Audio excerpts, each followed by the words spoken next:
ফসলে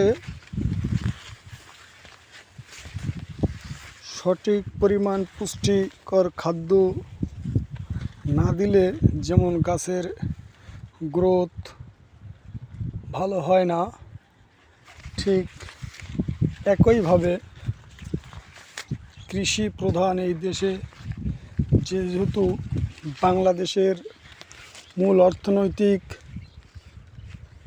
ভিত্তি হচ্ছে কৃষি, সেই কৃষকদের ঠকিয়ে, সেই কৃষকদের সাথে প্রতারণা করে কখনোই বাংলাদেশের উন্নয়ন সাধন করা সম্ভব না। এই যে দেখুন, যেমন এই জমিটায় ভালো সুষম খাবার দেওয়ার কারণে এই জমির ভুট্টা গাছগুলো কত সুন্দর, এবং এই জমিটায় ঠিকমতো